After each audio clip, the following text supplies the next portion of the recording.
si Ma'am Marisa Pascual. Magandang umaga, Ma'am Marisa. Ito po si Bombo Oliver Dacumos. Kasama din natin si Bombo Myra Ricid. Bago pong lahat, ma'am, pagbati muna sa ating mga viewers and listeners ng Bombo Radio Dagupan. Ma'am Marisa. Good morning, Bombo Oliver, and good morning, Bombo Myra. It's a pleasure seeing you again today. Good morning sa inyong lahat sa Pilipinas.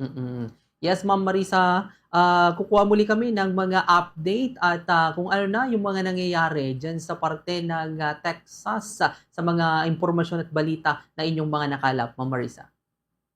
According to ABC News, ito yung update kanina 32 minutes ago.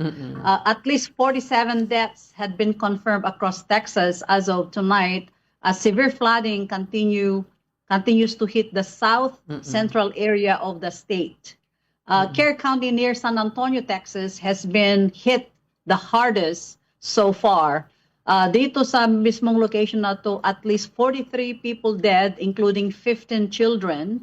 And sa Kendall County, also at the outskirts of San Antonio, said it has confirmed one fatality but did not provide details on the disease.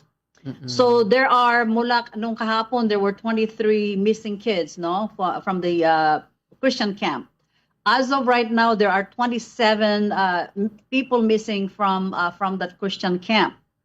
So it went from 23 to 27, hindi pa nila na-locate, although, you know, all this rescue had been very expedited, just like you mentioned. The federal government had been activated. The Coast Guard mainly are helping to the rescue.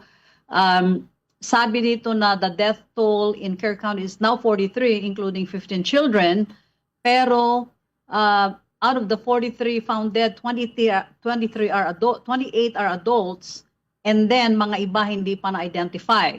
So sabi na search and recovery efforts are ongoing, the county official said, although sinasabi nila na search and rescue operations remain the priority in Central Texas, but now some of the areas is now search and recovery. Kasi sa tagal na nito and with the high waters and the boats and helicopters had been trying to locate all these people. So obviously there are some areas na search and rescue na. Pero other areas are now search and recovery, which is very sad. So they are expecting that death toll will continue. That's why itong search and rescue is a top priority, hoping na ma-minimize ang numbers of death. Yes, ma'am. At dito, ma'am, sa mga balita din sa ilang mga news source, naglagda na itong si Governor. Ano po itong disaster declaration na tinutukoy dito? So pag ganito, as a matter of fact, sabi ko sa iyo kahapon, the governor has to declare state of emergency, no? However, I've noticed na even President Trump had heard about this flooding disaster. And right away, he offered to have the federal government help. So President Trump described that the deadly floods in Texas is terrible and shocking, and said the government would be sending aid. So they don't know the answer yet as to many people, but it looks like some young people have died. Mr. Trump told reporters in the Air Force One on Friday night as it flew towards New Jersey. So sabi niya, we will take care of them, and we're working with the governor on this terrible thing. Kaya nga you mentioned that the Secretary of Homeland Security, Kristi Noem, will be there shortly. Melania and are praying for all the families impacted by this terrible tragedy. So he wrote on Truth Social, our brave first responders are on the site. What they're doing their best. So sabi niya, God bless the families in Texas. Sabi ni President Trump. So ito si Kristi Noem is in charge of FEMA. So she will be working hand in hand with the governor, merong administrator with FEMA. So she's there trying to do their best to help the best that they can. And every possible help had been activated. Basta nandyan na yung FEMA, they get a whole bunch of, a lot more help.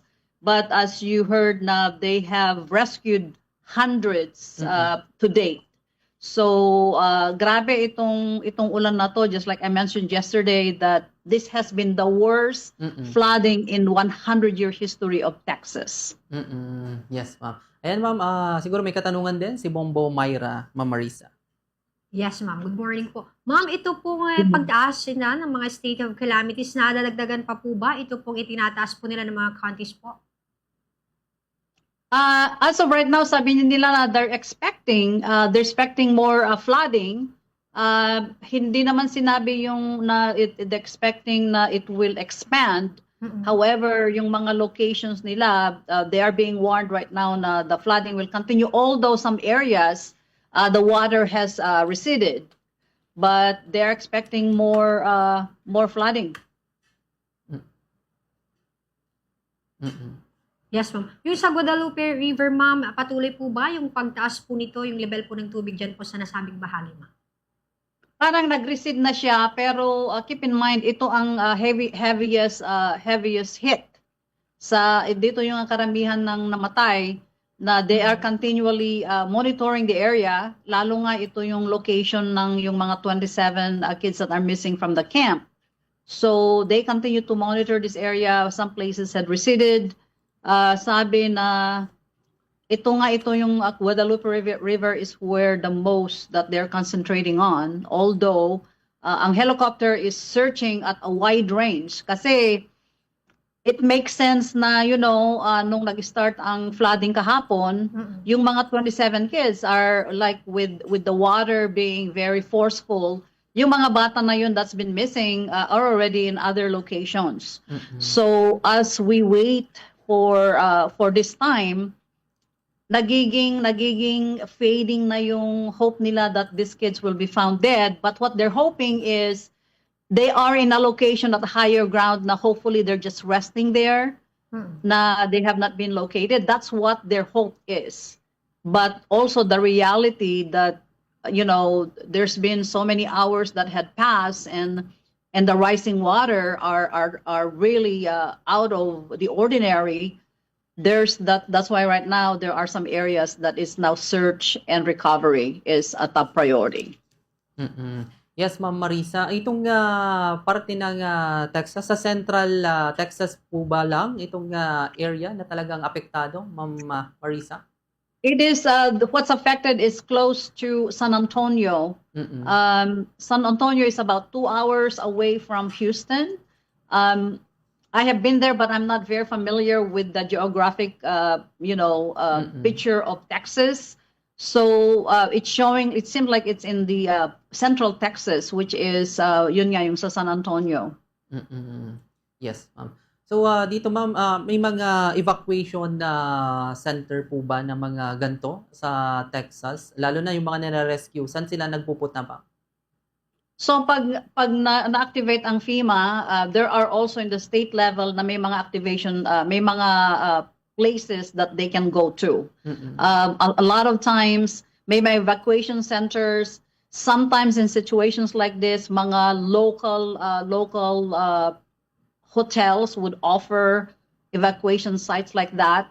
Maraming mga locations na ganito, lalo nga sila na Texas is known for having a lot of flooding. Marami silang mga evacuation centers. Walang problema diyan sa mga ganyan. Now food and everything are being provided.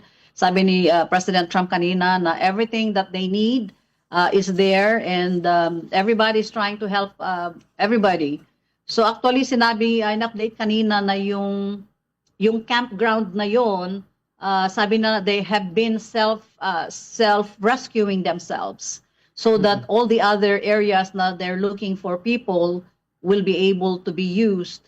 Pero sabi niya na itong campground na ito are able now to be able to do things on their own.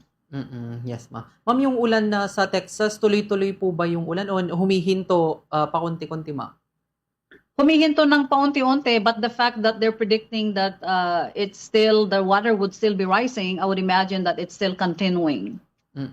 Yes, ma'am. May mga dam po ba na nagpapakawala pag ganitong tag-ulan o umuulan dyan sa Texas, ma'am? Batay sa inyong mga impormasyon din na mga nakukuha dyan, ma'am. yung mga dump, actually, I've been hearing the report na itong dump na ito, yung remember we're saying na merong mga forecasts na they normally can forecast how many inches of rain. Sabi nila na the forecasted rain was double and ang hindi nila na-predict is how fast the dump was. Sabi nila na nag-dump ng 100-year history ng water in a period of 2 hours. Kaya sabi nila na yung mga nasa camp, sabi nila it was impossible to notify them because ang bilis ng sabi nila na everything happened so fast that having to warn people, they can't. Yun ang sinabi sa report kanina. They just had a report like 15 minutes ago. So grabe ito yung pinakagrabe talaga in the history of 100 years in Texas. Yes, ma'am. How about naman po dun sa mga residente, ano na talagang napinsala yung kanilang tahanan? Are they expecting something from the help of the government, ma'am, na bukod po dun sa evacuation center sa kanila pong pinagkakaloob na tulong, meron po ba silang ina-expect na tulungan muli sila pong makabangon, ma'am? So the Trump administration, once yung FEMA is activated, sabi niya na the Trump administration will honor federal disaster declaration. So kung may mga bahay na na-damage, they are going to, normally may mga flood insurance mga yan, no? So the flood insurance in your home will be activated and you file a claim. But also the federal government also will give help. Kagaya ng mga 2% interest rate. Marami din silang mga ibang other programs to extend sa mga people that are victim of this flooding. Yes, ma'am. Yung mga kababayan nating Pilipino, ma'am, meron na din po ba tayong mga update dito sa Texas? As of right now, I have not heard any identification that there are Filipino victims in here. But I won't be surprised if there will be. Kasi sabi ko sa'yo, San Antonio, I've been to San Antonio, there's a lot of Filipinos that live there, and that area around there was the one that's hardly hit. So I would not be surprised kung marami tayong mga Filipino people that were affected by this flooding. Okay.